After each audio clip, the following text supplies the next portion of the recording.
ಓಂ ಶ್ರೀ ಗುರು ಬಸವಲಿಂಗಾಯ ನಮಃ. ದಯವಿಲ್ಲದ ಧರ್ಮವು ಯಾವುದಯ್ಯ? ದಯಬೇಕು ಸಕಲ ಪ್ರಾಣಿಗಳಲ್ಲಿ, ದಯವೇ ಧರ್ಮದ ಮೂಲವಯ್ಯ. ಕೂಡಲ ಸಂಗಯ್ಯ ಅಂತ ನಲ್ಲದೊಲ್ಲನಯ್ಯ.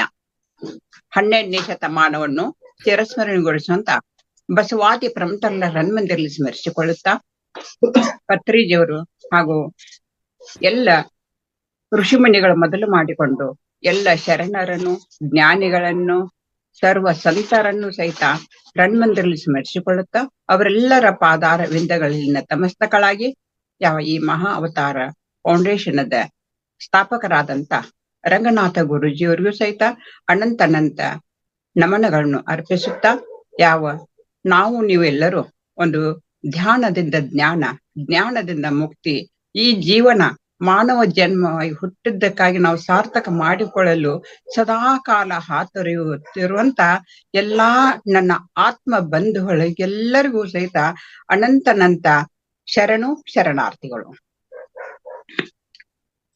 ಇವತ್ತಿನ ದಿನ ನಿಮ್ಮೆಲ್ಲರ ಸುದಿನ.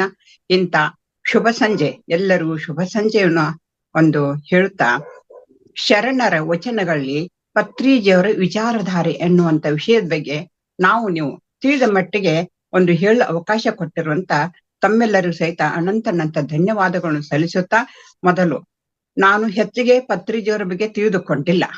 ಅವ್ರ ಸಹಿತ ಎಲ್ಲಾ ಶರಣರಾಗಲಿ, ಮಹಾತ್ಮರಾಗಲಿ, ಜ್ಞಾನಿಗಳಾಗಲಿ, ಸಾಧು ಸಂತರು, ಋಷಿ ಮುನಿಗಳು ನಮ್ಮೆಲ್ಲರಿಗೂ ಒಂದು ಅಮೂಲ್ಯವಾದ ಒಂದು ಕೊಡುಗೆಯನ್ನು ಕೊಟ್ಟಿದ್ದಾರೆ. ಅದು ಎಂಥ ಕೊಡುಗೆ ಅಲ್ಲ, ಅಧ್ಯಾತ್ಮದ ಕೊಡುಗೆ. ಯಾವ ರೀತಿ ನಮ್ಮೊಳಗೆ ಇರುವಂತ ಆ ಪರಮಾತ್ಮನ ಜ್ಯೋತಿ ಇದೆ, ನಮ್ಮ ಪ್ರತಿಯೊಬ್ಬರಲ್ಲಿ ಅಂತರಂಗದಲ್ಲಿ ಅಡಗಿದೆ ಅದು. ಆದರೆ ಅದು ಏನಾಗ್ಬಿಟ್ಟದದು ಮರುವಾಗ್ಬಿಟ್ಟದ. ಆ ಮರುವನ್ನು ಅರಿವಿನ ಮುಖಾಂತರ ನಮ್ಮೆಲ್ಲರಿಗೆ ಈ ಪ್ರಯಾಣವನ್ನು, ಆಂತರಂಗಿಕ ಪ್ರಯಾಣವನ್ನು ನಮಗೆ ದಾರಿ ತೋರಿಸಲು ಭಗವಂತನು ಆ ಮಹಾತ್ಮರ ರೂಪದಿಂದ ಇಳೆಗೆ ಅಂದ್ರೆ ಭೂಮಿಗೆ ಅವತರಿಸಿ ನಮ್ಮೆಲ್ಲರ ಒಂದು ಅಜ್ಞಾನವನ್ನು ಹೊಡೆದೋಡಿಸಲಿಕ್ಕೆ ನಮ್ಗೆ ಇಲ್ಲಿ ಬಂದು ನಮ್ಗೆಲ್ಲರಿಗೂ ಒಂಥರ ಜ್ಞಾನ ಜ್ಯೋತಿಯಂತೆ ಬೆಳಗ್ತಾ ಇದ್ದಾರೆ ಅಂತ ನಾವು ಹೇಳ್ಬಹುದು. ಹಾಗಾದ್ರೆ ಏನಪ್ಪ, ನಮ್ಮ ಪತ್ರಿಜಿಯವರ ವಿಚಾರಧಾರೆಗಳನ್ನು ಸ್ವಲ್ಪ ಮಟ್ಟಿಗೆ, ನನಗೆ ತಿಳಿದ ಮಟ್ಟಿಗೆ ಒಂದ್ ಸ್ವಲ್ಪ ಮೊದಲು ಹೇಳಿಕೊಂಡು, ಆಮೇಲೆ ವಚನಗಳ ಮುಖಾಂತರ ಎಷ್ಟರ ಮಟ್ಟಿಗೆ ಅವರು ಬಂದಾರಂತ ನಾನು ಸ್ವಲ್ಪ ಚರ್ಚೆ ಮಾಡೋಣ. ನನಗೆ ತಿಳಿದ ಮಟ್ಟಿಗೆ ಸ್ವಲ್ಪ ಅಂದ್ರೆ, ಪತ್ರಿಜಿಯವರು ಯಾರ ಬಗ್ಗೆಯೂ ಯೋಚನೆ ಮಾಡಬೇಡಿ ಅಂತ ಹೇಳ್ತಾರ. ಯಾರ ಬಗ್ಗೆ? ಮೊದಲು ನಮ್ಮನ್ನ ನಾವು ಅರಿತುಕೊಳ್ಬೇಕಲ್ರಿ. ನಾವು ಮೊದಲು ನಮಗೆ ಯಾವ ರೀತಿ ಒಂದು ನಾವು ಎಚ್ಚರ ಆಗಬೇಕು ಅಂದ್ರೆ, ಶರಣರು ಅದರ ಬಗ್ಗೆ ಹೇಳಿದಾರ. ಲೋಕದ ಡೊಂಕ ನೀವೇ ಕೆತ್ತಿದ್ದೀವಿರಿ, ನಿಮ್ಮ ತನುವ ಸಂತೈಸಿಕೊಳ್ಳಿ, ನಿಮ್ಮ ಮನವ ಸಂತೈಸಿಕೊಳ್ಳಿ, ನೆರೆಮನೆಯವರ ದುಃಖಕ್ಕೆ ಅಳುವರ ಮೆಚ್ಚ ನಮ್ಮ ಕೂಡಲ ಸಂಗಮ ದೇವರು ಅಂತ ಒಂದ್ ಕಡೆ ಬಸವಣ್ಣವ್ರು ಹೇಳಿದ್ದಾರೆ.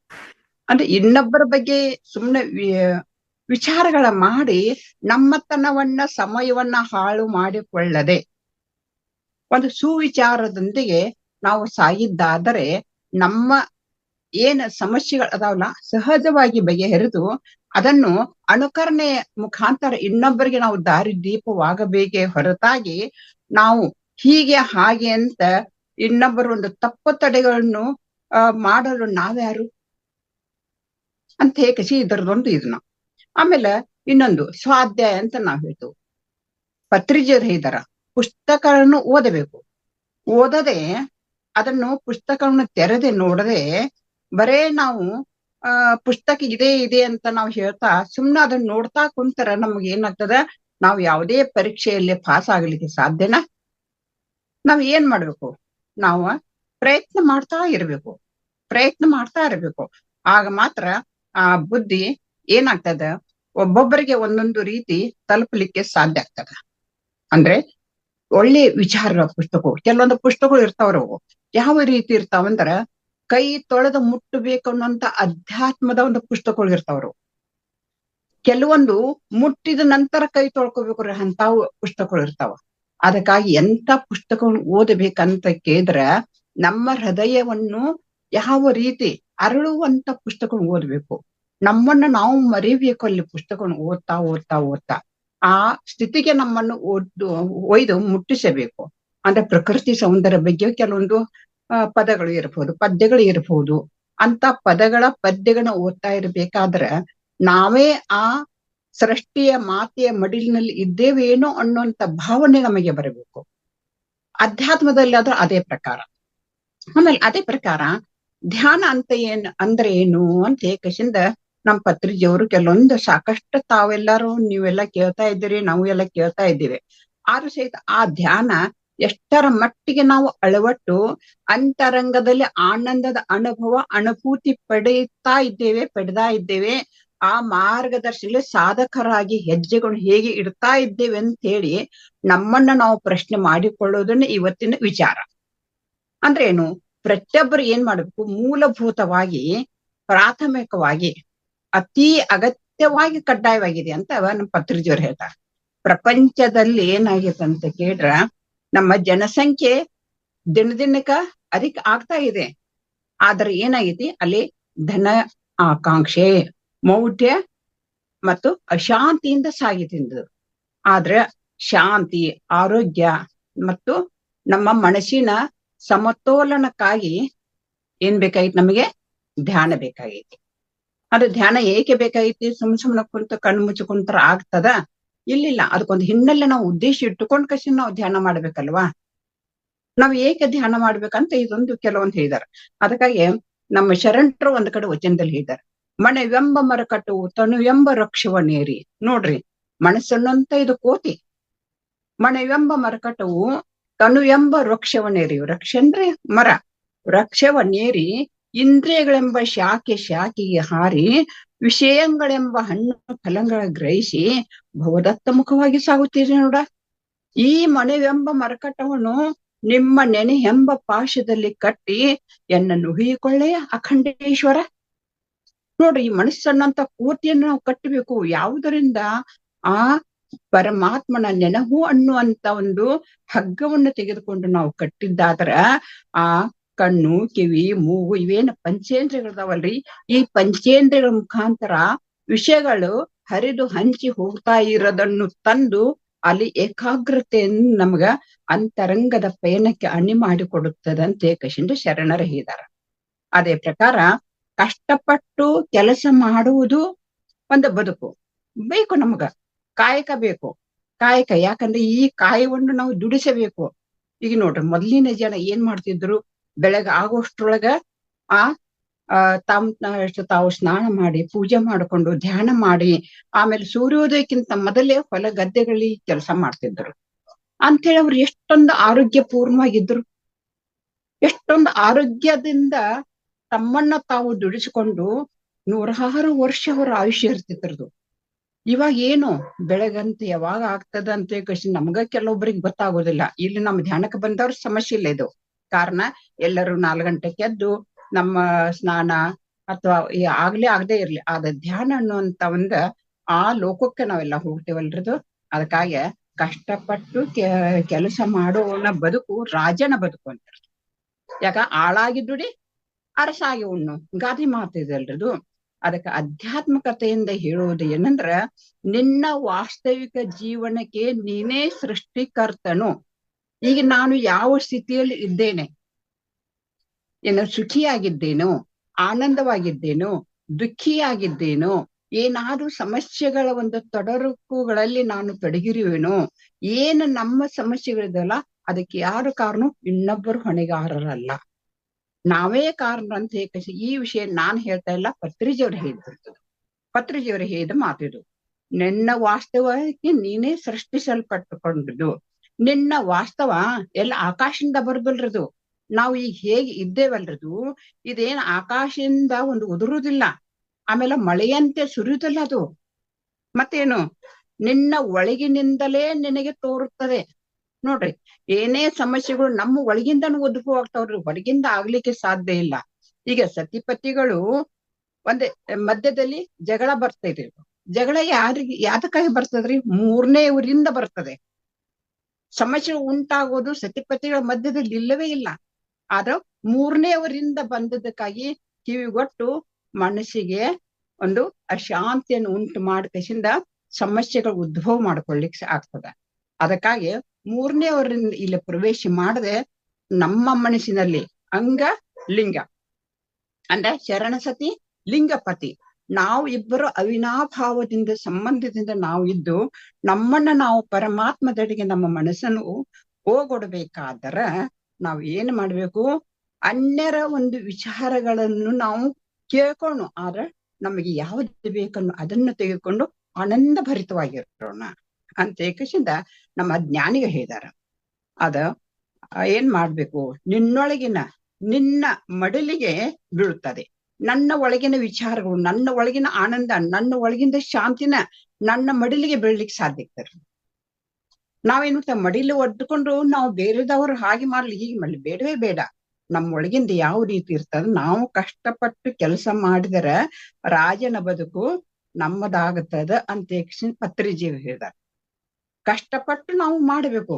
ಅಂದ್ರೆ ಇವತ್ತು ಯಾವ ರೀತಿ ಇವತ್ತು ನಾವು ಧ್ಯಾನವನ್ನು ನಾವು ಕಷ್ಟಪಟ್ಟು ನಾವು ನಮ್ಮನ್ನು ನಾವು ಮೊದಲು ನಾವು ಎಷ್ಟೇ ಒಂದು ಕಷ್ಟಗಳಲ್ಲಿ ಗುರಿ ಆಗ್ತದೆ, ಸಾಕಷ್ಟು ಸಮಸ್ಯೆಗಳು, ದೇಹ ಮನಸ್ಸು ಪಂಚೇಂದ್ರಿಯಗಳು ಏನ ಆಗಬಾರ್ದಿಲ್ಲ, ಏನೇನೋ ಸಮಸ್ಯೆಗಳು ಉಂಟಾಗ್ತದ.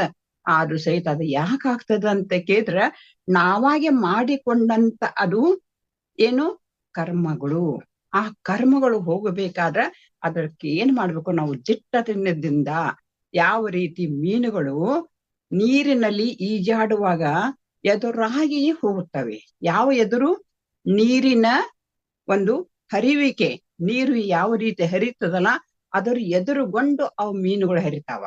ಅದೇ ರೀತಿ ಸಮಸ್ಯೆಗಳನ್ನು ಸಹಿತ ನಾವು ಏನ್ ಮಾಡ್ಬೇಕು, ಎದುರಾಳಿಯಾಯ್ಕಸಿಂದ ನಾವು ಈ ಭವ ಪ್ರಪಂಚದಲ್ಲಿ ಈ ಜೀವನವೆಂಬ ಒಂದು ಈ ತೊಳಗ ನಾವು ಈಜ್ಬೇಕಾದ್ರೆ ಅದೇ ಸತ್ತ ಮೀನುಗಳು ಆ ಹರಿವೆ ನೀರಿನಲ್ಲಿ ಹರಿತಾ ಹೋಗುತ್ತವೆ.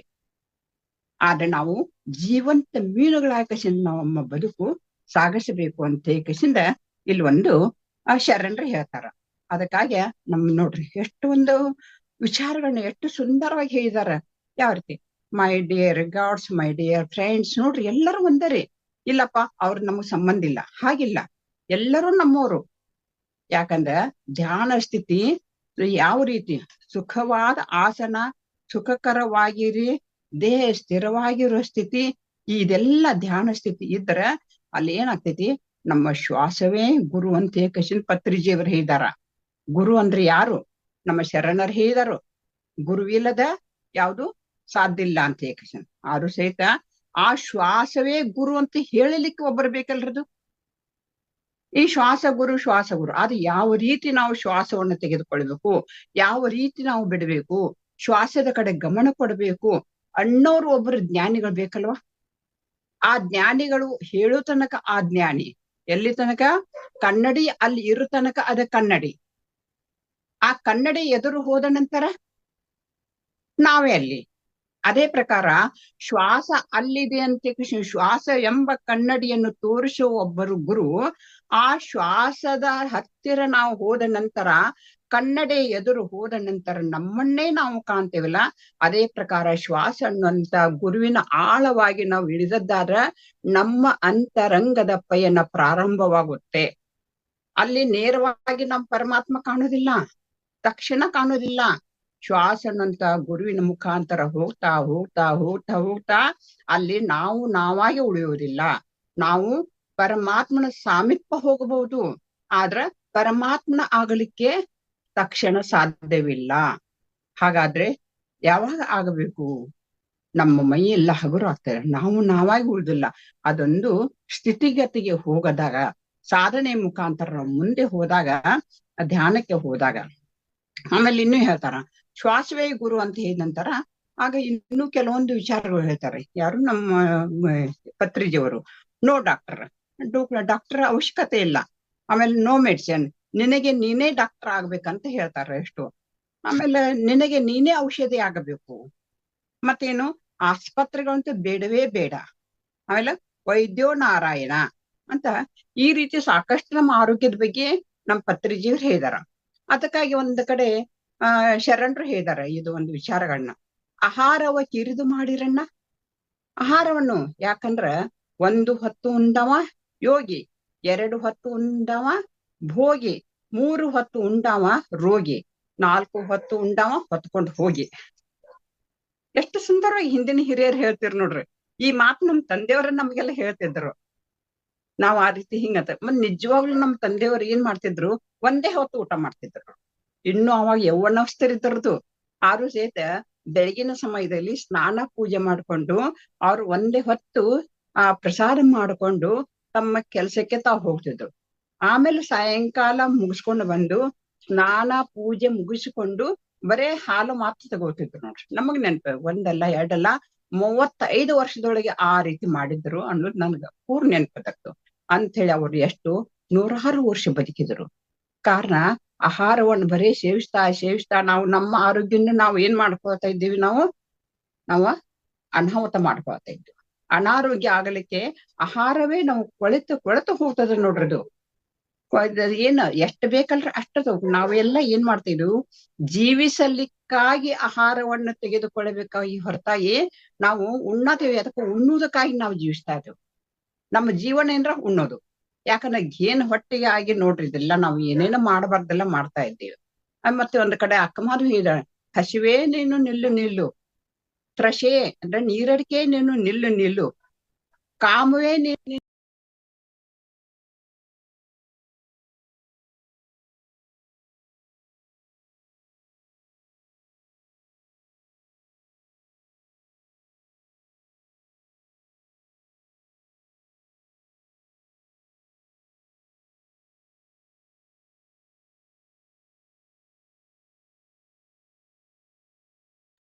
ಸಾವಿತ್ರಿ ಮ್ಯಾಮ್.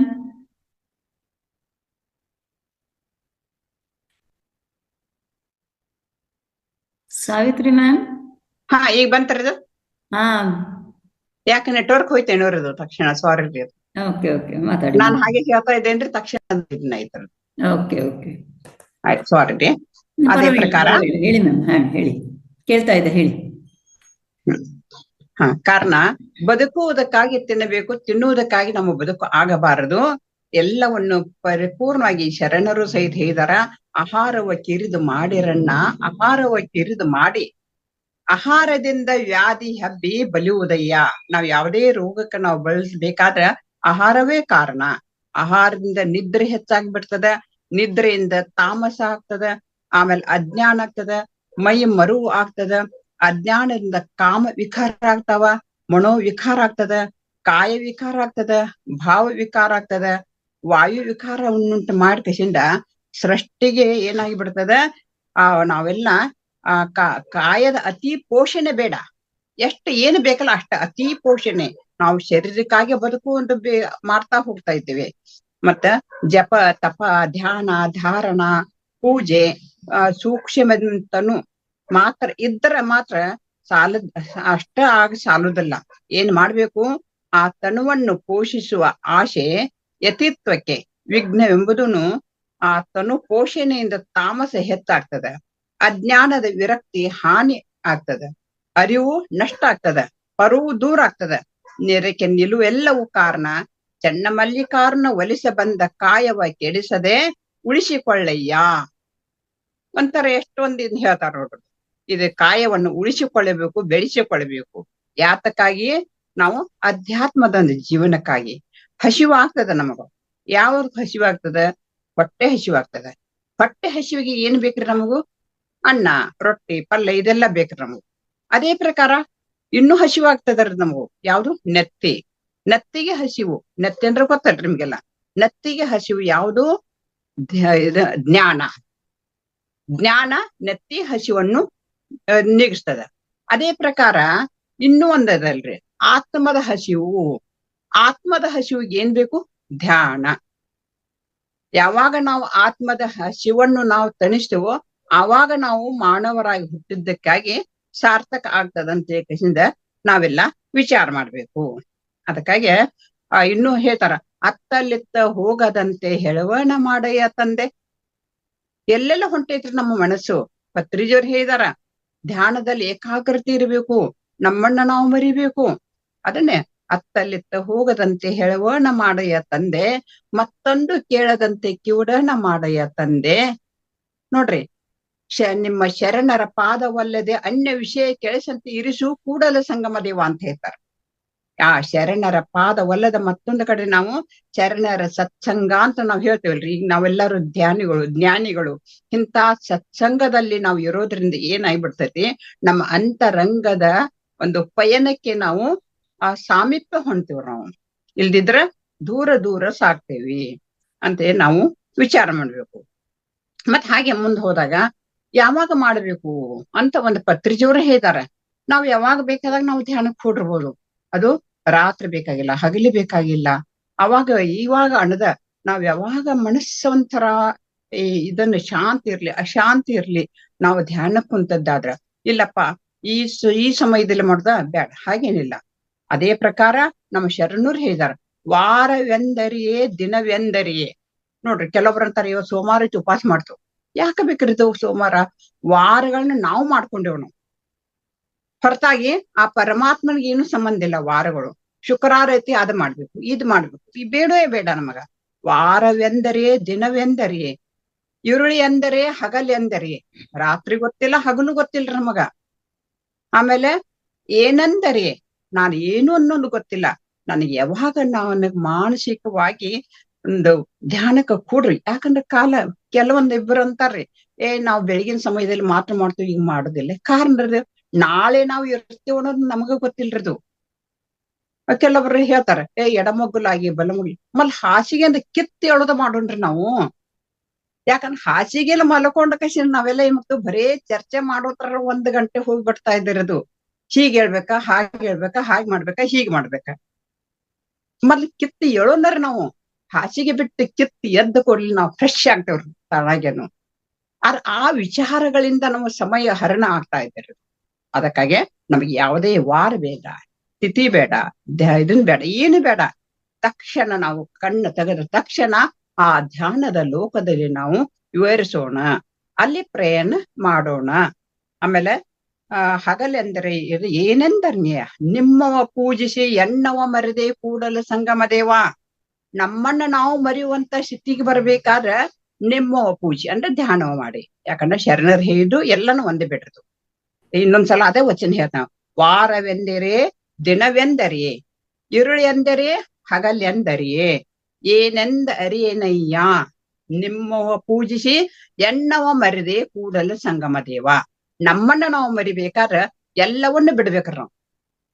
ತಿಥಿ, ವಾರ, ನಕ್ಷತ್ರ ಅವೆಲ್ಲ ಎದಕ್ ಬೇಕಾಗಿದ್ರ ನಾವು. ಅದಷ್ಟಲ್ಲ, ಇನ್ನು ಹೇಳ್ತಾರ ಮುಂದೆ ಹೋದ್ರೆ, ಹರಿವ ಹಾವಿಗಂಜೆ. ನೋಡ್ರಿ, ಭಯಾನಕ ಆಗಿ ಬಿಟ್ಟೈತ್ರಿ ನಮಗ. ಏನ್ ಭಯ ಆಗೈತ್ರಿ? ಧರ್ಮ ಅಂದ್ರ ಭಯ. ಕಾರಣ ಮೂಢನಂಬಿಕೆ. ಅದನ್ನ ಮಾಡ್ದಿದ್ರೆ ಏನಾದ್ರೂ ಆದತು, ಇದನ್ನ ಮಾಡ್ದಿದ್ರೆ ಏನಾದ್ರೂ ಆದತು. ದಯವಿಲ್ಲದ ಧರ್ಮ ಯೋದಯ ಅಂತ ಮೊದ್ಲೇ ವಚನ ಹೇಳ್ರಿ ನಾನು. ಧರ್ಮ ಅಂದ್ರೆ ಏನು? ದಯ ಬೇಕು. ಅದ್ ಬಿಟ್ಟು ಭಯ ಆಗಿ ಬಿಟ್ಟೈತ್ರದು. ಆ ಭಯವನ್ನೆಲ್ಲ ಹೋಗಲಾಡಿಸುವಂತ ಶಕ್ತಿ ಎಲ್ಲಿದೆ ಅಂತ ಕೇಳಿದ್ರೆ ಧ್ಯಾನದಲ್ಲಿ ಇದೆ. ಆ ಧ್ಯಾನವನ್ನು ಬಿಟ್ಟ ಕಸಿಂದ ಮತ್ತೊಂದು ನಾವು ಏನು ಮಾಡಲಾರೆವನು ಅಂತ ನಮ್ಮಲ್ಲಿ ಛಲ ಬೇಕು ಶರಣಂಗೆ ಪರಧನವ ನೊಲ್ಲೆನೆಂಬ. ಛಲ ಬೇಕು ಶರಣಂಗೆ ಪರಸತ್ಯ ನೊಲ್ಲೆನೆಂಬ. ಛಲ ಬೇಕು ಶರಣಂಗೆ. ನೋಡ್ರಿ, ಮತ್ತೊಂದು ಏನು ಬೇಡ. ಇಂಥದೆಲ್ಲ ನಾವು ಛಲ ಆ ಭಗವಂತನ ನಾಮ ಸ್ಮರಣೆ ಇಲ್ದ ಮತ್ತೊಂದು ಏನು ಇಲ್ಲ ಅಂತ ಏಕಶ ನಾವು ತಿಳ್ಕೊಬೇಕು. ಹರಿವ ಹಾವಿಗಂಜೆ ಉರಿಯೇ ನಾಲಿಗೆಗಂಜೆ. ನೋಡ್ರಿ, ಆಮೇಲೆ ಪರಧನ ಪರಸ್ತ್ರೀ ಎಂಬ ಒಂದ ಜೂಜಿಗ ಅಂಜುವೆ. ಉಳಿದಕ್ಕೆಲ್ಲ ನಾನು ಅಂಜುದಿಲ್ಲ. ಅದ ಪರಧನ ಪರಸ್ತ್ರೀ ಅನ್ನುವಂತ ಆ ಜೂಜಿಗ್ ಅಂಜುವೆ ಕೂಡಲ ಸಂಗಮ ದೇವ. ನಿಮ್ಮನ್ನು ಬಿಟ್ಟು ಕಶಿನ ಮತ್ತೊಂದು ಇಲ್ಲ ಅಂತ ಏಕಶಿಂದ ಸಾಕಷ್ಟು ಹೇಳ್ತಾರ. ಆಮೇಲೆ ಇನ್ನೊಂದು, ಮೃದು ವಚನವೇ ಸಕಲ ಜಪ್ಪಂಗಳವಯ್ಯ. ಏನ್ ಪತ್ರಿಜಿಯವ್ರ ಮಾತುಗಳ್ರಿ. ಕೆಲವೊಂದು ನೋಡ್ರಿ, ಎಷ್ಟೊಂದು ಮೃದು ರೀ, ಎಷ್ಟೊಂದು ವಿನಯ ರೀ ಅವರಲ್ಲಿ. ಆ ವಿನಯತನ ಅವರಲ್ಲಿ ಇರುವಂತಹ ಮುಖದ ಭಾವನೆಗಳನ್ನ ನೋಡಿದ್ರ ನಮಗ ಯಾವ ರೀತಿ ಭಾವನೆಗಳು ಬರ್ತದ್ರಿ. ನಮ್ಮನ್ನ ನಾವು ಅವ್ರ ಮೃದು ಮಾತುಗಳಿಗೆ, ಮೃದು ವಚನವೇ ಸಕಲ ಜಪಂಗಳವಯ್ಯ. ಜಪ ಮಾಡ್ಬೇಕಂತ ಮತ್ತೊಂದು ಇಲ್ರಿ. ನಾವ್ ಏನ್ ಮಾತನಾಡ್ತೇವಲ್ರಿ, ಆ ಮಾತಿನಲ್ಲಿ ಅರ್ಥ ಗರ್ಭಿತವಾಗಿರ್ತದರದು. ಅವ್ರು ಹೇಳುವಂತ ಮಾತುಗಳೆಲ್ಲ ವಚನಗಳು. ಈಗ ನಾವಂತ ವಿಚಾರ ಮಾಡ್ತೇವೆ, ವಚನ ಅಂದ್ರೆ ಏನು? ಈಗ ನನಗ ಏನು ವಿಷಯ ಕೊಟ್ಟಿದಾರ, ಶರಣರ ವಚನಗಳಲ್ಲಿ ಪತ್ರಿಜಿಯವರ ವಿಚಾರಧಾರೆ. ಹೌದಾ? ಮೊದಲ ನಾವು ವಚನ ಅಂದ್ರೆ ಏನ್ ತಿಳ್ಕೊಂಡ್ರು ನಾವು. ವಚನಗಳ ಅಂದ್ರೆ ಏನು? ಹಿಂದೆ ಮುಂದೆ ಇಂದು ಎಂದೆಂದು ಅದು ಅಳಿಯದ ಸತ್ಯವಾದ ನಿತ್ಯವಾದ ನುಡಿಮುತ್ತುಗಳೇ ವಚನಗಳು. ನೋಡ್ರಿ, ಎಲ್ಲಾ ಶರಣರಾಗ್ಲಿ, ಪತ್ರಿಜವರಾಗ್ಲಿ, ಆಮೇಲೆ ಮಹಾತ್ಮರಾಗ್ಲಿ, ಜ್ಞಾನಿಗಳಾಗ್ಲಿ, ಆ ದಾಸರ ಪದ್ಯಗಳು ತಗೊಳ್ರಿ, ಆಮೇಲೆ ಅನುಭಾವಿಗಳ ಅನುಭವಗಳನ್ನ ತಗೊಳ್ರಿ, ಅವೆಲ್ಲ ನೋಡ್ರಿ 12ನೇ ಶತಮಾನದಿಂದ ಅವಾಗ ವಚನಗಳು ಬರೆದಿಟ್ರು ಸಹಿತ ಇಂದೂ ಸಹಿತ ಹೆಂಗ ಪಾರ್ಲಿಮೆಂಟ್ದಲ್ಲಿ ಅಷ್ಟಲ್ಲ, ಆ ಇಡೀ ಎಂತೆಂತ ದೊಡ್ಡ ದೊಡ್ಡ ಕಾಲೇಜ್ನಲ್ಲಿ ಅದ್ರ ವಿಜ್ಞಾನಿಗಳು ಸಹಿತ ಅದ್ರ ಬಗ್ಗೆ ಚರ್ಚೆ ಮಾಡ್ತಾ ಇದಾರೆ. ಎಂತ ಶರಣೀಯರ ವಚನಗಳನ್ನು ಸಹಿತ ಇರೋದು. ಕಾರಣ ಅದು ಅಂತ ಇಂತಲ್ಲ, ತಮ್ಮ ಹೃದಯದ ಅಂತರಾಳದಲ್ಲಿ ಮೂಡಿ ಬಂದದ್ದು ಆ ಅಧ್ಯಾತ್ಮದ ನುಡಿಮುತ್ತುಗಳು. ನಾವು ನೀವು ಮಾತಾಡ್ತೀವ್ರಿ, ನಮ್ಮದು ಎಂದರೆ ನಿನ್ನೆ ಮಾತಾಡಿದ ಇವತ್ತು ನಮಗೆ ನೆನಪಿರೋದಿಲ್ರಿ.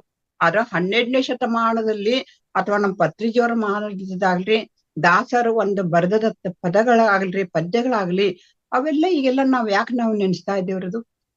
ಅದು ನಿತ್ಯ ಸತ್ಯವಾದ ಮಾತುಗಳು, ಅದಕ್ಕೆ ವಚನ. ಈಗ ನಾವಂತೇವೆ ವಚನ ಅಂದ್ರೆ ಕೆಲವೊಬ್ರು ಭಾಷೆ ಕೊಡ್ತೀವಿ, ವಚನ ಕೊಟ್ಟು ಹೇಳ್ತೇನಪ್ಪ ನಿಮ್ಗ ಪ್ರಮಾಣ, ಅದು ಕೆಲವೊಬ್ರು ಅಂತಾರದು. ಅಂದ್ರ ಅವಾಗ ಏನ್ ಮಾಡಿದ್ರು ಅವರು, ಪತ್ರಿಜೆಯವರಾಗ್ಲಿ ಹಲವಾರು ಒಂದು ಜ್ಞಾನಿಗಳು ಹೇಳಿದ ಮಾತುಗಳು, ಒಂದು ಆಣೆ ತಗೊಂಡ ಭಾಷೆ ತಗೋತಾರಲ್ರಿ, ಈ ಕೆಲವೊಂದು ಮಾತುಗಳನ್ನ ಹೇಳಿದ್ದೆಲ್ಲ ಆ ಸತ್ಯ ನಿತ್ಯ ಎಂದೆಂದು ಮನಸ್ಸನ್ನು ಅರಳಿಸುವಂತ ಇಡೀ ಮಾನವ ಕುಲಕೋಟಿಗೆಲ್ಲ ಬೆಳಕನ್ನು ಕೊಡುವಂತ ಮಾತುಗಳವೆಲ್ಲ. ಅದಕ್ಕೆ ಒಂದ್ ಕಡೆ ಹೇಳಿದಾರ್ರಿ, ಯಾರು ನಮ್ಮ ಪ್ರಭದೇವರು, ಮಾತೆಂಬುದು ಜ್ಯೋತಿರ್ಲಿಂಗ ನೋಡ, ಮಾತೆಂಬುದು ಜ್ಯೋತಿರ್ಲಿಂಗ. ಅವ್ರು ಬಾಯಿ ತೆಗದ್ರ ಸಾಕ್ರಿ, ಅಲ್ಲಿ ಬೆಳಕ ಕಾಣ್ತಿರ್ತಾರ, ಅಲ್ಲಿ ಲಿಂಗವೇ ಕಾಣುತ್ತಿತ್ತಂತಾರಿ. ಆ ಭಗವಂತನೇ ಆ ಶಬ್ದಗಳಲ್ಲಿ ಅಡಕವಾಗ್ತಿದ್ರಿ. ಆ ಪ್ರತಿಯೊಂದು ಪದಗಳಲ್ಲಿ ಆ ಶಬ್ದದಲ್ಲಿ ಏನ್ ಅಡಗಿತ್ತು ಅಂತ ಕೇಳ್ರ, ಆ ಲಿಂಗವೇ ಪರಮಾತ್ಮನೇ ಅಡಗಿದ್ದ ಅಂತ ಹೇಳ್ತಾರ. ಅದಕ್ಕಾಗಿ ಒಂದ್ ಕಡೆ ಹೇಳ್ತಾರ, ಕೆರೆ ಹಳ್ಳ ಬಾವಿಗಳು ಮೈದೆಗೆದರೆ ಒಳ್ಳೆ ಗುರುಚೆಗಳು ಕಾಣಬಹುದು. ಕೆರೆ ಹಳ್ಳ ಗೊತ್ತೈತ್ರಿ ನಿಮ್ಗೆ, ಶಬ್ದ ಅರ್ಥ ಆಗ್ತಿರ್ಬಹುದು. ಕೆರೆ ಹಳ್ಳ ಬಾವಿಗಳು ಮೈದೆಗೆದರೆ ಅದನ್ನೆಲ್ಲ ಕೆದರಿ ತೆಗೆದು ಕೂಡ್ಲೆ ಅಲ್ಲಿ ಏನು ಗುಳ್ಳೆ ಗೊರಚೆಗಳು ಎಲ್ಲಾ ಗಲೀಜನ ಕಾಣ್ತಾ ಇದ್ರದು. ಆದ್ರ ವಾರಿದಿ ಮೈದೆಗೆದರೆ, ವಾರಿದಿ ಅಂದ್ರೇನು ಸಮುದ್ರ, ಆ ಸಮುದ್ರ ಮೈದೆಗೆದರೆ ಮುತ್ತು ರತ್ನಗಳ ಕಾಣಬಹುದು. ಅದೇ ಪ್ರಕಾರ ನಮ್ಮ ನಿಜ ಶರಣರು ಜ್ಞಾನಿಗಳು ನುಡಿದರೆ ಏನು ಕಾಣಬಹುದು, ಲಿಂಗವೇ ಕಾಣಬಹುದು. ನೋಡ್ರಿ, ಅವ್ರ ಬಾಯಿ ತೆಗೆದರ ಸಾಕು, ಆ ಲಿಂಗಯನೇ ಭಗವಂತನನ್ನೇ ಕಾಣಬಹುದು ಅಂತ ಹೇಳ್ತಾ ಇದಾರ ಅಂತ. ಆಮೇಲೆ ಇನ್ನೊಂದು ಕಡೆ ಹೇಳ್ತಾರ, ನುಡಿದರೆ ಮುತ್ತಿನ ಹಾರದಂತಿರ್ಬೇಕು. ನೋಡ್ರಿ, ಬರೀ ಮುತ್ತಂತ ಹೇಳಿಲ್ರ ಅವರು, ಮುತ್ತಿನ ಹಾರ ಅಂತ ಹೇಳಿದರು. ನುಡಿದರೆ ಮುತ್ತಿನ ಹಾರದಂತಿರಬೇಕು, ನುಡಿದರೆ ಸ್ಫಟಿಕದ ಸಲಾಕೆ ಅಂತಿರಬೇಕು, ನುಡಿದರೆ ಮಾಣಿಕ್ಯದ ದೀಪ್ತಿ ಅಂತಿರಬೇಕು, ನುಡಿದರೆ ಲಿಂಗ ಮೆಚ್ಚಿ ಹೌದು ಎನ್ನಬೇಕು. ನೋಡ್ರಿ, ನಾವು ನೀವು ಹೌದಲ್ರಿ, ಇಡೀ ಭಗವಂತನ ಹೌದು ಅನ್ಬೇಕಾಗ್ತರಿ. ಅಂತವ್ರ ಶರಣರು ಅನ್ಸ್ಕೊಂಡ್ರು, ಅಂತವ್ರ ಪತ್ರಿಜವ್ರು ಅನ್ಸ್ಕೊಂಡ್ರು, ಅಂತವ್ರ ಜ್ಞಾನಿ ಅನ್ಸ್ಕೊಂಡ್ರು. ಆದ್ರೆ ನಾವು ನೀವು ನಮ್ಮ ಮಾತುಗಳು ಹೇಗಿರ್ತಾವ್ರಿ, ಇನ್ನೊಬ್ಬರಿಗೆ ಒಂದು ಭರ್ಚಿಲ್ಲ ಚುಚ್ಚಿದಂಗ ಇರ್ತಾವ್ರಿ ನಮ್ಮ ಮಾತುಗಳ್ರಿ. ಕಾರಣ ಅದಕ್ಕೂ ಹೇಳಿದಾರಲ್ರಿ, ತನ್ನ ಬಣ್ಣಿಸಲ ಬೇಡ, ನಾನು ದೊಡ್ಡವ್ ಅಲ್ದು ನಿಸ್ವಾರ್ಥತೆಯ ಮಾತುಗಳು ಅವರು ಎಲ್ಲಾರು ಜ್ಞಾನಿಗಳು. ನನಗಿಂತ ಕಿರಿಯರಿಲ್ಲ, ಶಿವಭಕ್ತರಿಗಿಂತ ಹಿರಿಯರಿಲ್ಲ. ಪ್ರತಿಯೊಬ್ಬರಲ್ಲಿ ಭಗವಂತನನ್ನು ಕಾಣುವಂತ ತಾಳ್ಮೆ ಶಕ್ತಿ ಅವರಲ್ಲಿ ಇತ್ತು. ಕಾರಣ ಅಲ್ಲಿ ಏನಿತ್ತು, ಅವರು ದೊಡ್ಡವರಾಗಿ ಹೋಗ್ತಿರ್ಲಿಲ್ಲ, ಸಣ್ಣವರಾಗಿ ಕಸಿಂದ ತನ್ನತನವನ್ನ ಅವ್ರು ಸಂಭಾಷಿಸ್ಕೊಂಡ್ರು. ತನ್ನ ಹೆಂಡವು ನೋಡ್ರಿ, ಆ ಸೀರೆಗೊಂದು ಎಳೆಯ ಅನ್ನದೊಂದು ಅಗುಳ, ಇಂದಿಂಗೆ ನಾಳಿಂಗೆ ಬೇಕೆಂದೆ ನಾಡಡೆ ನಿಮ್ಮಾಣೆ ನಿಮ್ಮ ಪ್ರಮಥ ರಾಣೆ ಅಂತ ಹೇಳಿದಾರೆ.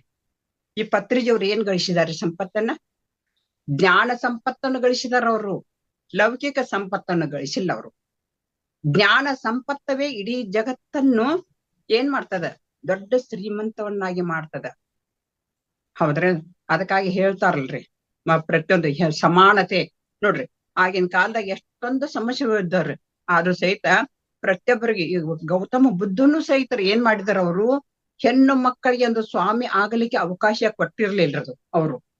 ಆದ್ರ ಆ ತಾಯಿ, ಯಾವ ತಾಯಿ, ಅವರ ಸಾಕು ತಾಯಿ ಕೊನೆಗೆ ಅವ್ರ ಹತ್ತಿರ ಬಂದಾಗ ಹೇಳ್ತಾರೆ, ಇಲ್ಲ ಹೆಣ್ಣು ಮಕ್ಕಳು ಸಹಿತ ಜ್ಞಾನಕ್ಕೆ ಒಂದು ಅರ್ಹರದಾರ, ಅವರಿಗೂ ಕೂಡ ಅಂತ ಹೇಳಿದಾಗ, ಆರು ಸಹಿತ ಅವ್ರಿಗೆ ಒಳಗೆ ಮನುಷ್ಯನಲ್ಲಿ ಒಂಥರ ಏನಾಗಿ ಬಿಡ್ತದ, ಅವ್ರು ಒಂದು ಮಾತು ಹೇಳ್ಕೊಡ್ತಾರ. ಅವ್ರು ಏನ್ ಹೇಳ್ತಾರ ನೋಡು, ಈ ಬೌದ್ಧ ಧರ್ಮ ಹೆಣ್ಣು ಮಕ್ಕಳಿಗೆ ಅವಕಾಶ ಕೊಟ್ರ ಕೇವಲ 500 ವರ್ಷ ಮಾತ್ರ ಬಾಳಬಹುದು.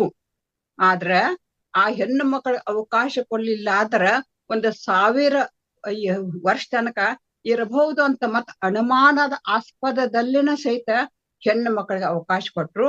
ಅದು ಸಾಕು ತಾಯಿಯ ಮಾತಿನ ಮೇರೆಗೆ ಕೊಟ್ರವ್ರು.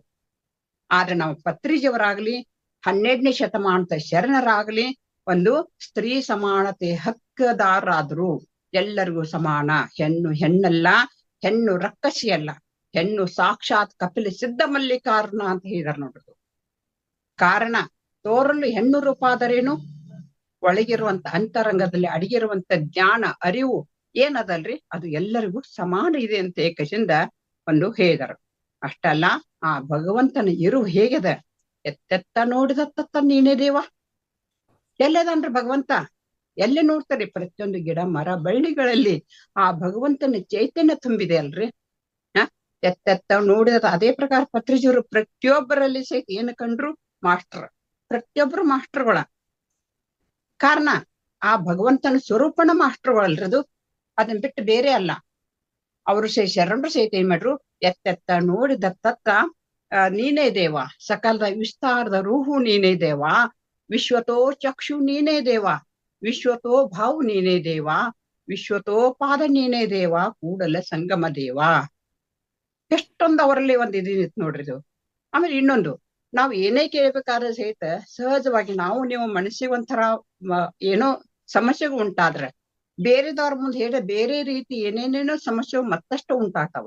ಅದೇ ಆ ಭಗವಂತನ ಮುಂದೆ ಏಕಾಗ್ರತೆ ಧ್ಯಾನಾಸಕ್ತರಾಗಿ ಕುಂತ ಎನ್ನ ವಾಮಕ್ಷೇಮ ನಿಮ್ಮದಯ್ಯ, ಎನ್ನ ಹಾನಿ ವೃದ್ಧಿ ನಿಮ್ಮದಯ್ಯ, ಎನ್ನ ಮಾನ ಅಪಮಾನ ನಿಮ್ಮದಯ್ಯ, ಬಳ್ಳಿಗೆ ಕಾಯಿ ದಿಮ್ಮಿತ್ತೆ ಕೂಡಲ ಸಂಗಮ ದೇವ. ಅಕಟಕಟ ಶಿವ ನಿನಗಿನತು ಕರುಣೆ ಇಲ್ಲವೇ, ಏಕೆ ಹುಟ್ಟಿಸಿದ ತಂದೆ ಇಹಲೋಕ ದುಃಖಿಯ ಪರಲೋಕ ದೂರನ, ಎನಗಾಗಿ ಒಂದು ತರುಮರಾದಿಗಳಿರ್ಲಿಲ್ಲವೇ. ಎಷ್ಟೊಂದು ನೋಡ್ರಿ ಆ ವಚನಗಳನ್ನು ನೋಡ್ ಅಂತರಾರ್ಥವಾಗಿ ನಾವು ವಿಚಾರ ಮಾಡ್ರ ಸರಳವಾಗಿ ಸರಳ ಶಬ್ದದಲ್ಲಿ ಬರೇ 4 ಸಾಲಿನಲ್ಲಿ ನಮ್ಮ ಅಂತರಂಗದೊಂದು ಬೆಳಕನ್ನು ಚೆಲ್ಲುವಂತ ಇಲ್ಲಿ ಮಾತುಗಳದವ.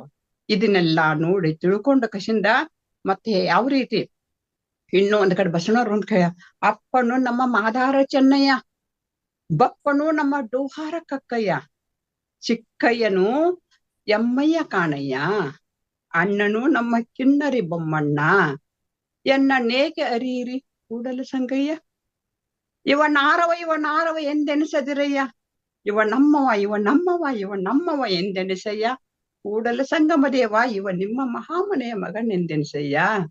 ಯಾಕೆ 3 ಸಲ ಹೇಳ್ರವ್ರಿ?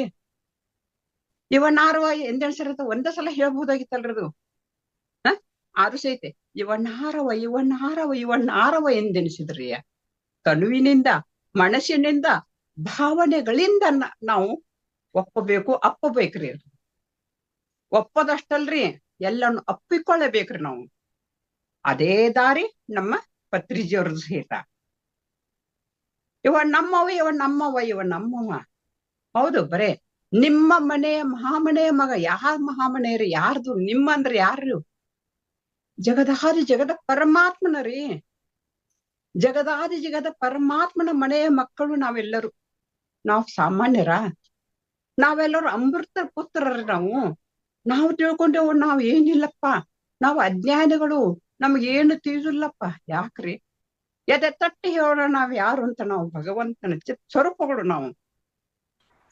ನಾವೇ ಭಗವಂತನಾಗಲಿಕ್ಕೆ ಒಂದು ಪರದೆ ಇದೆ. ಆ ಪರದೆಯನ್ನು ಸರಿಸಲಿಕ್ಕೆ ನಾವು ಮಾನವರಾಗಿ ಹುಟ್ಟಿ ಬಂದಿದ್ದೇವೆ. ನಾವು ಹಾಗೆ ತೋರಿಸಿದಾರು ಯಾರು? ಶರಣರು, ಮಹಾತ್ಮರು, ಪತ್ರಿಜಿಯವರು ತೋರಿದಾರವರು. ಕಾರಣ ಆ ಭಗವಂತನ ಒಂದು ಯಾವ ರೀತಿ ಅವತಾರವನ್ನು ಧರಿಸಿ ಈ ಭೂಮಿಗೆ ಬಂದಿದ್ರು. ಅವರು ಯಾಕೆ ಬಂದಿದ್ರು? ಈ ಅಜ್ಞಾನ ಅನ್ನುವಂತ ಧರ್ಮವನ್ನು ತೆಗೆದು ಮೌಢ್ಯತೆಯನ್ನೆಲ್ಲ ತೆಗೆದು ಹೊಡೆದೋಡಿಸಿ ಆ ಜ್ಞಾನದ ದೀಪವನ್ನು ಪ್ರಜ್ವಲಿಸ್ಲಿಕ್ಕೆ ಅವರೆಲ್ಲ ಬಂದಿದ್ದರು. ಆದ್ರೆ ನಾವು ತಿಳಿದುಕೊಳ್ಳಲಾರ್ದ ಅವರನ್ನು ಮಾನವರಂತೆ ನಾವು ತಿಳ್ಕೊಂಡು ಮತ್ತಷ್ಟು ನಾವು ಅವ್ರ ನಿಜವಾದ ಮಾನವರಲ್ರದು, ಮಹಾತ್ಮರವರು, ದೇವ ಮಾನವರವರೆಲ್ಲ. ಅದಕ್ಕಾಗಿ ನಾವೆಲ್ಲ ಅವರನ್ನ ಯಾವ ರೀತಿ ನಾವು ಪೂಜ್ಯ ಭಾವನೆಯಿಂದ ನಾವು ನೋಡ್ಬೇಕು ಅಂತ ಏಕಶಿಂದ ಇವರೆಲ್ಲ ಮತ್ತೇನು ಪತ್ರಿಜವ್ರ ಮುಂದೆ ಏನ್ ಹೇಳ್ತಾರ, ನಾವು ಬರೇ ದೇಹವನ್ನ ಕಾಪಾಡಿಕೊಳ್ಳೋದು ಸರಿಯಲ್ಲ, ನೋಡು ಸಮಯಕ್ಕೆ ಸರಿಯಾಗಿ ಹೇಳ್ಬೇಕು, ಸರಿಯಾಗಿ ಸಮಯಕ್ಕೆ ತಿನ್ಬೇಕು, ಸರಿಯಾಗಿ ಸಮಯಕ್ಕೆ ನಾವು ನೀರು ಕುಡಿಬೇಕು, ಸರಿಯಾಗಿ ಸಮಯಕ್ಕೆ ನಾವು ಮಲಗಬೇಕು. ಸಮಯ ಅನ್ನೋದು ಬಹಳ ಮಹತ್ವದು. ರುಚಿಯಾಗಿದಂತೆ ಕಶಿಂದ ಹೆಚ್ಚಿಗೆ ನಾವು ಊಟ ಮಾಡಿದ್ದಾದ್ರ ನಮ್ಮ ಹೊಟ್ಟೆನ ಹೋಗ್ಬಿಡ್ತದ. ಅದೇ ರೀತಿ ಬುದ್ಧಿ ಗೋಚರಿಸಿಕೊಂಡಾಗ ತಪ್ಪು ಮಾಡೋದು ಸಹಜನ. ಅದನ್ನ ಏನ್ ಮಾಡ್ಬೇಕು ನಾವು, ಅದು ಸಹಜವಾಗಿ ಅದನ್ನ ನಿವಾರಣೆ ಮಾಡ್ಕೊಳ್ಬೇಕು. ನಮ್ಮ ನಡೆ ನುಡಿ ಎಲ್ಲವನ್ನು ಒಂದು ಆಗಿ ನಾವು ಸಸ್ಯಾಹಾರಿ ಆಗಬೇಕು, ನಿರೋಗಿಯಾಗಬೇಕು. ಶ್ವಾಸವನ್ನ ಗಮನಿಸ್ತಾ ನಮ್ಮ ಜೀವನವನ್ನು ಅಮೃತಮಯವನ್ನಾಗಿ ಮಾಡಿಕೊಳ್ಳಬೇಕಂತ ಏಕದಿಂದ ಪತ್ರಿಜಿಯವರೆಲ್ಲ ಹೇಳಿದಾರ. ದೇವರನ್ನು ಕಾಣಬೇಕಾದ್ರೆ ಏನ್ ಮಾಡ್ಬೇಕು, ಅಂತರ್ಮುಖಿಯಾಗಬೇಕು. ಓ ಮಾನವ, ಹೊರಗಿನ ಜಗತ್ತಿನಲ್ಲಿ ಚಲಿಸುವ ಶ್ವಾಸವನ್ನು ನೋಡ್ರಿ, ಹೊರಗೆ ಎಲ್ಲ ಚಲಿಸುವಂತ ಶ್ವಾಸ ಎಲ್ಲಿ ನಾವು ದುಡ್ಡು ಕೊಟ್ಟು ತಗೋತಾ ಇಲ್ಲ, ಆ ಭಗವಂತ ಕೊಟ್ಟಂತ ಒಂದು ಕಾಣಿಕೆ ಇದು. ಅಂತ ಶ್ವಾಸವನ್ನು ಒಳಗಿನ ಜಗತ್ತಿಗೆ ಕರ್ಕೊಂಡು ಹೋಗ್ಬೇಕಾಗಿತ್ತು ನಾವು. ಆಮೇಲೆ ಆ ಒಳಗಿನ ಜಗತ್ತಿಗೆ ಕರ್ಕೊಂಡು ಹೋಗಿ ನಮ್ಮ ಮನಸ್ಸನ್ನು ಶಾಂತವಾಗಿ ಮಾಡಿಕೊಂಡು ಆಮೇಲೆ ಮತ್ತೇನ್ ಮಾಡ್ಬೇಕು, ಎಚ್ಚರ ಸ್ಥಿತಿ, ಅವಧಾನ ಸ್ಥಿತಿಗೆ ಹೋಗ್ಬೇಕು ನಾವು. ಅವಧಾನ ಅಂದ್ರೆ ಎಚ್ಚರ, ಅವಧಾನ ಸ್ಥಿತಿಗೆ ಹೋಗಿ ಆಗ ದೇವರು ನಮ್ಮೊಳಗೆ ಕಂಡು, ಅಷ್ಟೆಲ್ಲ ನಾನೇ ದೇವರು ಅನ್ನುವಂತೆ ನಮಗೆ ಗೋಚರ ಆಗಿಬಿಡ್ತದೆ, ನಾವೇ ದೇವರು ಆಗಿಬಿಡ್ತೀವಿ. ಅಷ್ಟಲ್ಲ, ಪರಮಾತ್ಮ ತತ್ವ ಅಂದ್ರೆ ಏನ, ಬರೇ ಧ್ಯಾನ ಕಲಿತುಕೊಳ್ಳುವುದು, ಧ್ಯಾನ ಸಾಧನೆ ಮಾಡುವುದು, ಧ್ಯಾನ ಪ್ರಚಾರ ಮಾಡುವುದು, ಅವರೇ ಪರಮಾತ್ಮ. ಎಲ್ಲಾ ಮಾಸ್ಟರ್ಗಳು ಪರಮಾತ್ಮರೇ. ಆದ್ರ ಧ್ಯಾನದಿಂದ ಸಕಲ ಸಮಸ್ಯೆ ಪರಿಹಾರ ಆಗತೈತಿ. ದೇಹವೇ ಸಮಸ್ಯೆಗಳು ಅಂದ್ರ ಸಮಸ್ಯೆ ಯಾವ್ದು, ದೇಹವೇ ಸಮಸ್ಯೆ, ಮನಸ್ಸ ಸಮಸ್ಯೆ, ಬುದ್ಧಿ ಸಮಸ್ಯೆ. ಆದ್ರ ಆತ್ಮ ಮಾತ್ರ ಸಮಸ್ಯೆ ಇಲ್ಲ. ಆತ್ಮ ಏನೈತಿ, ನಮ್ಮ ನಿಮ್ಮೆಲ್ಲರ ಆತ್ಮ ಯಾವ ರೀತಿ ಐತಿ, ಅದು ಇದ್ದು ಇಲ್ಲದಂತೆ ಐತಿ. ಯಾವಾಗ್ಲೂ ಆತ್ಮಕ್ಕ ಪಾಪ ಇಲ್ಲ, ಪುಣ್ಯ ಇಲ್ಲ, ಅಶಾಂತಿ ಇಲ್ಲ, ಶಾಂತಿ ಇಲ್ಲ, ಏನು ಇಲ್ಲದು, ಏನು ಇಲ್ಲದಲ್ಲ ಅದು. ಪೂರ್ಣಮದಂ ಪೂರ್ಣಮಿದಂ ಪೂರ್ಣಾತ್ ಪೂರ್ಣ ಮುದಚ್ಛತೆ. ಪೂರ್ಣಶ ನೋಡ್ರಿ ಎಷ್ಟು ಚಂದ ಇದಾರ. ಪೂರ್ಣದಿಂದ ಪೂರ್ಣ ಕಳೆದಾಗ ಅದು ಏನಾಗ್ತೈತೆ, ಪೂರ್ಣವೇ ಉಳಿತದೆ. ಪೂರ್ಣದಿಂದ ಪೂರ್ಣ ಭಾವಿಸಿದಾಗ ಪೂರ್ಣವೇ ಉಳಿತದೆ. ಅದೇ ಪ್ರಕಾರ ಎಲ್ಲವನ್ನೂ ತುಂಬಿಕೊಂಡಂತ ಶೂನ್ಯ ಯಾವ್ದಿದೆ, ಅದುವೇ ಆತ್ಮ.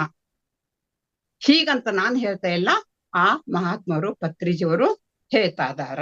ಇನ್ನು ಮತ್ತೆ ಮುಂದೆ ಹೋದಾಗ ನಮ್ಮ ಮೃತ್ಯಲೋಕ ಎಂಬುದು ಕರ್ತಾರ್ನ ಕಮ್ಮಟ್ಟವಯ್ಯ. ನೋಡ್ರಿ, ಇದು ನಾವೆಲ್ಲ ಏನ್ರಿದು ಇಲ್ಲ, ಮೃತ್ಯಲೋಕ ಎಂಬುದು ಇದು ಕರ್ತಾರ್ನ ಕಮ್ಮಟ್ಟ. ಒಂದು ದುಡ್ಡು ತಗೊಂಡ್ ಕಸಿಂದ ಅದು ಏನ್ ಮಾಡಿರ್ಬೇಕು, ಅದು ಒಂದ್ ಕಡೆ ಸರಿ ಒಂದ್ ಕಡೆ ಸರಿ ಇಲ್ದಿದ್ರೆ ಎಲ್ಲೂ ನಡೆದಲ್ರದು. ಅದೇ ಪ್ರಕಾರ ಈ ಮೃತ್ಯಲೋಕ ಎಂಬುದು ಕರ್ತಾರ್ನ ಕಮ್ಮಟ್ಟವಯ್ಯ. ಇಲ್ಲಿ ಸಲ್ಲುವರು ಅಲ್ಲೂ ಸಲ್ಲುವರಯ್ಯ, ಇಲ್ಲಿ ಸಲ್ಲದವರು ಎಲ್ಲೆಲ್ಲೂ ಸಲ್ಲರಯ್ಯ ಕೂಡಲ ಸಂಗಮ ದೇವ. ಅಂದ್ರೇನು, ನಾವು ಭಗವಂತನ ಸಾಕ್ಷಿಯಾಗಿ ಬದುಕಾತಿವಂತ ನಾವು ಹೆಂಡ್ರು ಮಕ್ಕಳು ಗಂಡ್ರು ಅವ್ರಿಗೆ ಬೇಕಾಗಂದ ಬಂದು ಬಳಗವನ್ನೆಲ್ಲ ದಿಕ್ಕಾಪಾಲ ಬಿಟ್ರೆ ಸರಿನಾ? ಇಲ್ಲ, ಮನೆಗೆದ್ದು ಮಾರು ಗೆಲ್ಬೇಕ್ರಿ ನಾವು. ಇನ್ನೊಬ್ರಿಗೆ ಇಲ್ಲಿ ನಾವು ಕುಂತೇವ್, ನಾವು ಮತ್ತೊಬ್ರಿಗೆ ಏನೋ ಒಂದು ನೋವು ಆಗತೈತೆ, ಆ ನೋವನ್ನ ಬಿದ್ದವ್ರು ಎಬ್ಬಿಸ್ಬೇಕ್ರಿ, ಬಿದ್ದವ್ರನ್ನ ಎಬ್ಬಿಸ್ಬೇಕ್ರಿ ನಾವು. ಅಂದ್ರೆ ಬರೀ ಕೆಳಗೆ ಬೀಳೋದಷ್ಟಲ್ರಿ, ಅಜ್ಞಾನದಿಂದ, ನೋವಿನಿಂದ, ಒಂದ್ ಏನೋ ರೋಗದಿಂದ ಆ ಬಳಲುವರಿಗೆ ಒಂದು ಸವಿಯಾದ ಮಾತುಗಳನ್ನ ಆಡೋಣ್ರಿ. ಎಲ್ಲ ಯಾರಾದ್ರೂ ಬಂದ್ರೆ, ಬಣ್ಣಿರೆಂದರೆ ನಿಮ್ಮ ಮೈಸಿರಿ ಹೋಗುವುದೇ, ಕುಳ್ಳಿರೆಂದರೆ ನಿಮ್ಮ ನೆಲ ಕೂಡಿ ಹೋಗುವುದೇ, ಕೊಡಲಿಲ್ಲದಿದ್ದರೊಂದು ಗುಣವಿಲ್ಲದಿದ್ದಡೆ. ನೋಡ್ರಿ, ಕೂಡಲ ಸಂಗಮದೇವಿ ಏನ್ ಮಾಡ್ತಾನ್ರಿ, ಮುಂದ್ ಹೇಳಕ್ ಆಗುದಿಲ್ರಿ ನಮಗ. ಮೂಗ ಕೊಯ್ದೆ ಮಾಂಬಣೆ ಅಂತ ಕೇಳ್ತಾರ ಅವರು ಬಸಣ್ಣವ್ರು. ಮತ್ತೊಂದ್ ನಮಗ್ ಏನು ಕೊಡ್ಬೇಡ್ರಿ, ಸವಿಯಾದ ಒಂದು 4 ಮಾತುಗಳು ಹೇಳ್ರಿ. ಅವ್ರ ಕಣ್ಣೀರನ್ನು ಒರೆಸೋಣ್ರಿ ನಾವು. ಧರ್ಮ ಅಂದ್ರೆ ಎಲ್ಲೈತ್ರಿ, ಇದ ಧರ್ಮರಿದು. ಬಿದ್ದವ್ರನ್ನ ಎತ್ತಿ ಹಿಡಿಯೋದನ್ನ ಧರ್ಮರಿದು. ಅದನ್ನ ಬಿಟ್ಟು ಕಸಿ ನಾವ್ ಎಲ್ಲೆಲ್ಲೋ ಹೋಗಿ ಏನೇನೋ ಮಾಡ್ತಾ ಇದ್ದೇವೆ. ಅದಕ್ಕಾಗಿ ಇದೆಲ್ಲ ಏನ್ ಬೇಕು, ಆ ಭಗವಂತನ ಒಲಿಮೆ ಆದ್ರ. ನೀನೊಲಿದರೆ ಕೊನರುವುದಯ್ಯ, ನೀನೊಲಿದರೆ ಬರಡು ಹಯನವುದಯ್ಯ. ನೋಡ್ರಿ, ಎಂತ ಕೊಡ್ಡೆ ತೆಗೆದು ಒಗದ್ರು ಸಹಿತ ಅದ ಚಿಗುವಂತ ಶಕ್ತಿ ಅವನ ಒಲಿಮೆ ಆಗ್ತೈತಿ. ಆಮೇಲೆ ಬರಡಾದ ಹಸು ಅದು ಹಾಲನ್ನು ಕೊಡಬಹುದು, ನೀನ್ ಒಲ್ಲೆದರೆ ವಿಷವೆಲ್ಲ ಅಮೃತ ಹೋದಯ್ಯ. ನೋಡ್ರಿ, ನಮ್ಮ ಈಕೆದ ಮೀರಾಬೈದ್ ಗೊತ್ತೈತ್ರಿ, ಮೈದುನ ವಿಷವನ್ನು ಕೊಟ್ಟರು ಸಹಿತ ಆ ಭಗವಂತನಿಗೆ ಅರ್ಪಣೆ ಮಾಡಿದಾಗ ಅದು ಅಮೃತಮಯ ಆಗೈತಿ ಅಂತ ಎಲ್ಲರಿಗೂ ನಿಮಗ್ ಗೊತ್ತಿರೋದು. ಆ ನೀನ್ ಒಲಿದರೆ ಸಕಲ ಪದಾರ್ಥವು ಇದರಲ್ಲಿ ಇರ್ಬೋ ಕೂಡಲ ಸಂಗಮ ದೇವ. ಎಷ್ಟೊಂದ್ ಇದನ್ನೈತ್ರಿ. ಎಲ್ಲ ಪ್ರತಿಯೊಬ್ರು ಹೇಳಿದಾರ, ಕೊಲ್ಲುವನೇ ಮಾದಿಗ ಹೊಲಸು ತಿಂಬೋನೇ ಹೊಲೆಯ. ಈಗ ನೋಡ್ರಿ, ಇಲ್ಲಪ್ಪ ನಾವು ಇದು ಮನೆತನದಲ್ಲಿ ಹುಟ್ಟಿಯನು, ದೊಡ್ಡ ಧರ್ಮದಲ್ಲಿ ಹುಟ್ಟಿಯನು, ನಾ ಕೊಂದ್ರ ನಡ್ತೀತಿ ಮಾಡಿ. ಇಲ್ಲಿಲ್ಲನ, ಎಷ್ಟೇ ದೊಡ್ಡ ಕುಲದಲ್ಲಿ ಹುಟ್ಟರು ಸಹಿತ, ಎಷ್ಟೇ ಕೀಳು ಕುಲದಲ್ಲಿ ಹುಟ್ಟರು ಸಹಿತ ಅಲ್ಲಿ ಸಮಾನತೆ. ಯಾರು ಇದು ಕೊಲ್ಲತಾರಲ್ರಿ ಅವನೇ ಕೊಲ್ಲುವನೇ ಮಾದಿಗ ಹೊಲಸು ತಿಂಬೋನೇ ಹೊಲೆಯ. ಕುಲವೇನು? ಆ ಒಂದರ ಕುಲವೇನು? ಸಕಲ ಜೀವಾತ್ಮರಿಗೆ ಲೇಸನೇ ಬಯಸುವ ನಮ್ಮ ಕೂಡಲ ಸಂಗನ ಶರಣರೇ ಕುಲಜರು. ಯಾರ ಕುಲಜರು? ಬಹಳ ನಾವ್ ರುದ್ರಾಕ್ಷಿ ಸರ ಹಾಕೊಂಡ್ ಲಿಂಗ ಹಾಕೊಂಡ್ ನಾವ್ ಭಾಳ ಧ್ಯಾನ ಮಾಡಿ, ರಾತ್ರಿ ಹಗಲ್ ಧ್ಯಾನ ಮಾಡಿ ಅಲ್ಲಿ ಮಾಡಬಾರ್ದಲ್ಲ ಕೆಟ್ಟ ಕೆಲಸ ಮಾಡ್ರಿ ನಾವ್ ಕುಲಜರ ಅನಿಸ್ಲಿಕ್ಕೆ ಸಾಧ್ಯನಾ? ಇನ್ನೊಬ್ಬರ ಮನಸ್ಸು ನೋಯಿಸಿರ ಅದು ನಾವ್ ಕುಲಜರ ಆಗ್ಲಿಕ್ಕೆ ಸಾಧ್ಯನಾ? ಇಲ್ಲವೇ ಇಲ್ಲ. ನಾವೆಲ್ಲ ಹೇಗಿರ್ಬೇಕಂತ ಕಸಿಂದ ಶರಣರ ಬಹಳ ಚಂದ ಹೇಳಿದಾರ. ಅಷ್ಟೆಲ್ಲ ಚಕೋರಂಗೆ ಚಂದ್ರಮನ ಬೆಳಗಿನ ಚಿಂತೆ. ಎಲ್ಲರಿಗೂ ಗೊತ್ತ್ರಿ ನಿಮಗೆಲ್ಲ ಇಂಥವೆಲ್ಲ ವಚನಗಳ್ರಿ. ಯಾಕಂದ್ರೆ ನೀವೆಲ್ಲರೂ ಯಾರು ಪ್ರತಿಯೊಬ್ಬರಲ್ಲಿ ನಮ್ಮ ಈ ವಚನಗಳ ಸಾಹಿತ್ಯ ಓದಿದವ್ರಿದಾರಂತ ನನ್ಗೆ ಗೊತ್ತಿರೋದು. ಚಕೋರಂಗೆ ಚಂದ್ರಮ, ಚಕೋರ್ ಅನ್ನುವಂತ ಪಕ್ಷಿಗೆ ಆ ಚಂದ್ರನ ಉದಯ ಯಾವಾಗ ಆಗುವುದು? ಈ ಸೃಷ್ಟಿ ಸೌಂದರ್ಯ ಮಧ್ಯದಲ್ಲಿ ಆ ಪರಮಾತ್ಮ ಆನಂದದಲ್ಲಿ ಯಾವಾಗ ಲೀನ ಅದೇನೋ ಅಂತ ಏಕಸಿಂದ ಆ ಚಂದ್ರನ ದಾರಿ ನೋಡ್ತೈತಂತ ಚಕೋರ್ ಅನ್ನುವಂತ ಪಕ್ಷಿ. ಚಕೋರಂಗೆ ಚಂದ್ರಮನ ಬೆಳಗಿನ ಚಿಂತೆ, ಅಂಬುಜಗೆ ಭಾನುವಿನ ಉದಯದ ಚಿಂತೆ. ಅಂಬುಜ ಅಂದ್ರೆ ಗೊತ್ತೈತ್ರಿ ನಿಮಗ? ಭಾನುವಿನ ಅಂದ್ರ ಕಮಲ ಹೂವಿಗೆ ಆ ಭಾನು ಸೂರ್ಯನ ಉದಯ ಆದ ತಕ್ಷಣ ಯಾವ ರೀತಿ ಅರಳಿಕಸಿಂದ ಒಂದು ಎಲ್ಲರಿಗೂ ಮುದವನ್ನು ಕೊಡ್ತದನೋ, ಅಂಬುಜಿಗೆ ಭಾನುವಿನ ಉದಯದ ಚಿಂತೆ, ಭ್ರಮರಂಗೆ ಪರಿಮಳದ ಬಂಡುಂಬುವ ಚಿಂತೆ. ಯಾವಾಗ ಹೂವಿನ ಹತ್ರ ಹೋಗ್ಬೇಕು, ಘಮಘಮ ಮಕರಂದವನ್ನು ಹೀರಬೇಕಂತೆ ಕಸಿಂದ ಭ್ರಮರ ಯಾವ ರೀತಿ ಹಾತಿರ್ತದನೋ, ಭ್ರಮರಂಗೆ ಪರಿಮಳದ ಬಂಡುಂಬುವ ಚಿಂತೆ, ಎಣಗೆ ನಮ್ಮ ಕೂಡಲ ಸಂಗಮ ದೇವರ ನೆನೆಯುವುದೇ ಚಿಂತೆ. ನೋಡ್ರಿ ಎಷ್ಟು ಸುಂದರವಾಗಿ ಹೇಳಿದಾರ. ಹಗಲು 4 ಜಾವ, ಎರಡು 4 ಜಾವ ಸದಾಕಾಲ ಚನ್ನಮಲ್ಲಿಕಾರ್ಜುನ ಧ್ಯಾನದಲ್ಲೇ ನನ್ನನ್ನು ಲೀನವಾಗಿಸು ಅಂತ ಹೇಳಿದ. ಉಸಿರಿನ ಪರಿಮಳವಿರಲು ಕುಸುಮದ ಹಂಗೆ ತಕಯ್ಯ. ನಮ್ಮ ಉಸಿರೇ ಆ ಪರಿಮಳ ಆತಂದ್ರ ಮೇಲೆ ಮತ್ತ ಆ ಹೂವು ಈ ಹೂವು ಅದನ್ನೆಲ್ಲ ತಗೊಂಡು ನನಗೇನ್ ಮಾಡ್ಬೇಕಾಯ್ತು? ಎಂತ ಒಂದು ದುರ್ಗಂಧ ಇದ್ರು ಸಹಿತ ಅಲ್ಲಿ ಸುಗಂಧ ವಾಸನೆ. ಯಾಕಂದ್ರೆ ನಮ್ಮ ಉಸಿರಿನ ಅದು ಹೋಗಿಬಿಟ್ಟೈತರದು. ಅದೇ ಪ್ರಕಾರ ನಮ್ಮ ಭಾವನೆಗಳ ದೇವ ಭಾವನೆ ಆದ ನಂತರ ಅದು ಆ ದೃಷ್ಟಿ, ನೋಡುವ ದೃಷ್ಟಿ ಎಲ್ಲ ಶಿವ ದೃಷ್ಟಿಯಾಗಿ ಕಾಣ್ತದೆ. ದೃಷ್ಟಿ ಅಂತೆ ಸೃಷ್ಟಿ. ನಮ್ಮ ದೃಷ್ಟಿ ಯಾವ ರೀತಿ ಇಟ್ಕೊಳ್ಬೇಕು? ನಾವು ಶರಣರ ದೃಷ್ಟಿ ಇರ್ಬೇಕು. ಪತ್ರಿಜರ ವಿಚಾರಧಾರೆಗಳು ನಮ್ಮ ಪ್ರತಿಯೊಂದು ಕಣಗಳಲ್ಲಿ ತುಂಬಬೇಕು. ಬರೇ ನಾವು ಈ ಕಿವಿಯಲ್ಲೇ ಕೇಳಿ ಈ ಕಿವಿಯಲ್ಲೇ ಬಿಡೋದು ಅಷ್ಟಲ್ಲ, ನಮ್ಮ ಅಂತರಂಗದಲ್ಲಿ ಮನೆ ಮಾಡಿಕೊಂಡಿರ್ಬೇಕು. ಯಾರು ಪತ್ರಿಜಿಯವರಲ್ಲ, ಪತ್ರಿಜಿಯವರ ರೂಪ ಬೇಕಾಗಿಲ್ಲ, ಪತ್ರಿಜಿಯವರ ಮಾತು ಬೇಕಲ್ಲ, ಅವರ ತತ್ವಗಳನ್ನು ನೋಡಿದ ಬರೇ ನೋಡೋದಷ್ಟಲ್ಲ, ನಮ್ಮ ಅಂತರಂಗದಲ್ಲಿ ಅಡಗಿಸಿಕೊಂಡು ನಮ್ಮ ಅಂತರಂಗವೇ ಪತ್ರಿಜಿಯವರ ನುಡಿ ಮುತ್ತಗಳಾಗಬೇಕು ನಮ್ಗೆ. ಅಂದಾಗ ನಾವು ಈ ಧ್ಯಾನಕ್ಕೆ ಬಂದದಕ್ಕೆ ಸಾರ್ಥಕ ಆಗ್ತಿರೋದು. ಅಂದಾಗ ನಾವು ಈ ಜೀವನದ ಒಂದು ಮಾನವನಾಗಿ ಹುಟ್ಟಿ ಇದರ ಜೀವನದ ಒಂದು ಬೆಳಕನ್ನು ಮಾನವನಾಗಿ ಹುಟ್ಟಿದ್ದಕ್ಕೆ ಸಾರ್ಥಕರೇ. ಗುರುವಿನ ಗುಲಾಮನಾಗುವ ತನಕ ದೊರೆಯದನ್ನ ಮುಕ್ತಿ. ಗುರುವಿನ ಗುಲಾಮ ಅಂದ್ರೆ ಏನ್ರದು? ಅವ್ರ ಕೈಕಾಲು ಒತ್ತು, ಅವ್ರಿಗೆ ನೀರು ಕೊಡು, ಅದ್ ಮಾಡು, ಈ ಹೊರಗಿಂದ ಅಲ್ರದು. ಅವರಲ್ಲಿ ಇರುವಂತ ಏನು ಒಂದು ಅದಕ್ಕೆ ತತ್ವಗಳದಾವಲ್ರಿ, ಆ ತತ್ವಗಳಲ್ಲಿ ಆಳಾಗಬೇಕು. ನಾವು ತತ್ತಾಗಬೇಕು. ಹಿತ್ತಲ ಗಿಡವಾಗಿ ಮದ್ದಾಗಿ ಹುಟ್ಟಿಸು, ಎತ್ತಾಗಿ ತತ್ತಾಗಿ ಹಿತ್ತಲ ಗಿಡವಾಗಿ ಮದ್ದಾಗಿ ಹುಟ್ಟಿಸು ಅಂತ ಶರಣರ ಪಾದ ಧೂಳಿಯಾಗಿ ಹುಟ್ಟಿಸು ಅಂತ ಹೇಳ್ತಾರ. ನೋಡ್ರಿ, ಜಾಸ್ತಿ ಇದೆಯಾ? ಗುಲಾಮನಾಗುವ ತನಕ ಅಂತ ಹೇಕಶಿಂದ ಸಮಯದ ಆಗಿರ್ಬೋದ್ರಿ. ಹೌದು, ಸಮಯ ಆಯ್ತು. ಆಯ್ತ್ರಿ. ನಾವು ಎಷ್ಟು ಹೇಳಿದ್ರು ಸಹಿತ ಶರಣರ ವಚನಗಳು ಮುಗಿಯೋದಿಲ್ರಿದು. ಮುಂದಿನ ದಿನಗಳಲ್ಲಿ ತಗೊಳ್ಳೋಣ ಮೇಡಮ್. 280 ಕೋಟಿ ವಚನಗಳು ಹಾಡಿದೆ ಪಾಡಿದೆ ಅಂತ ಶರಣ. 280 ಕೋಟಿ ವಚನಗಳು ಎಷ್ಟು ಹೇಳಿದ್ರು ಕಡಿಮೆ ಇರೋದು. ಅದಕ್ಕಾಗಿ ಇಂಥ ವಚನಗಳದ ಒಂದು ನಾವು ತನ್ಮಯ ಆಗ್ಲಿಕ್ಕೆ ಇದು ಒಂದು ನುಡಿಮುತ್ತಗಳನ್ನ ಪ್ರಸಾದವನ್ನಾಗಿ ಎಡೆ ಮಾಡಲಿಕ್ಕೆ ನನಗೊಂದು ಸೇವಾ ಭಾಗ್ಯವನ್ನು ಮಾಡಿಕೊಟ್ಟಿದ್ದೀರಲ್ರಿ. ರಂಗನಾಥ ಗುರುಜಿಗಳಾಗಲ್ರಿ, ಅಥವಾ ನಮ್ಮ ಗೀತಾ ಮೇಡಮ್ಗಾಗಲಿ, ಅದೇ ಪ್ರಕಾರ ರೇವತಿ ಮೇಡಮ್, ಎಲ್ಲರೂ ಅವರಿವರೆನ್ನದೆ ಪ್ರತಿಯೊಬ್ಬರ ಅಂತರಂಗದಲ್ಲಿ ಅಡಗಿರುವಂತ ಆ ಪತ್ರಿಜಿಯವರ ಆತ್ಮ ಚೇತನಕ್ಕೆ ಅನಂತನಂತ ಕೋಟಿ ಕೋಟಿ ಶರಣು ಶರಣಾರ್ಥಿಗಳು, ಶರಣು ಶರಣಾರ್ಥಿ.